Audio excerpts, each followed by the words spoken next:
Well, hello and welcome. My name is Mr. Rudolph and this is my channel. Have you forgotten?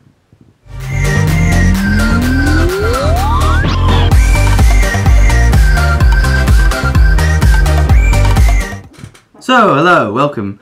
As you may have noticed, or you may not have noticed, I haven't been doing YouTube for a while because of, I was the main role on a show I had, and then I had a little bit of break in between, and then I went to the National Scottish Youth Orchestra, or the National Youth Orchestra of Scotland. Very exciting, went down to Perth to do that, so that's the main reasons, but now I'm back. Something has popped up in the news, which I said to myself I would film something about it, and just yesterday, don't know what day it is, it's really just timestamp the episode, timestamp the today's thing. Just yesterday, the 16th of April, the naming of the NERC boat, research boat, the vote closed. And the top 5 names, drumroll please. At number 5, we have the RSS David Attenborough. Number 4, the RSS It's Bloody Cold Here. Number 3, it's the RSS Henry Wolseley, the explorer who died while trying to cross the Antarctic solo mission. Number 4, we have the RSS Poppy May, named after a girl who had got incurable cancer. That was number 2 with 34,371 votes. And number 1, another drum roll please. RSS Boaty McBoatface.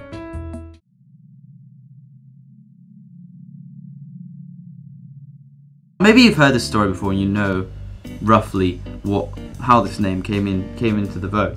But to go into a bit more detail, the former BBC radio presenter James Hand said the name as a joke, but as he said, this is nothing actually to do with me, but I made the suggestion and the storm that's been created, well, it's got legs of its own. And also pointed out that it's a very British thing. Now the voting polls have closed.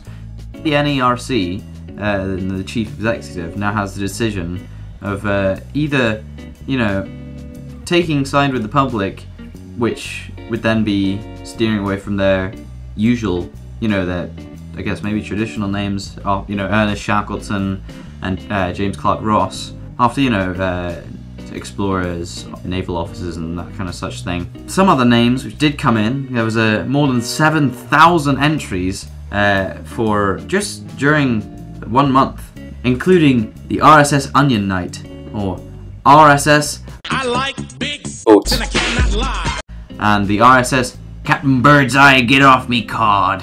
Very, very interesting names. It's not the first time this has happened with a public vote, as well. Let me got examples up here. Greenpeace launched a campaign for the naming of a humpback whale in the South Pacific to stop Japanese whale poachers from, killing it. The poll, very quickly heated up with, I think number 1 was Mr. Splashy Pants, which ended up winning 78% of the vote, which is crazy. Mountain Dew, this is a terrible one. Mountain Dew, the vote was rigged and they had to leave the poll with the name Hitler Has Done Nothing Wrong. Yep. And this one's just crazy. In Texas, there was a public voting poll for a solid waste service, a new name for them, and it ended up with a huge amount of voters voting for the Fred Durst Society of Humanities and Arts as an ode to the Limp Bizkit singer. And back to James Hand was very surprised at the public's absolute excitement over Boaty McBoatface and how many votes it got. 124,109 votes. He also said himself that Boaty McBoatface is a brilliant name for the research ship, but he actually voted RSS David Attenborough, which came in 5th with 10,284 votes. And that's just about it. They just haven't got the signals that public voting is probably the best thing and worst thing in the naming of things. Well, I hope you enjoyed that. As you can see, I'm out on a nice evening. Probably going to go for a walk, maybe. What do you think about the Boaty McBoatface story? Let's make that a movie. So I hope you enjoyed, and I will see you next week when hopefully we'll have more videos up. Bye.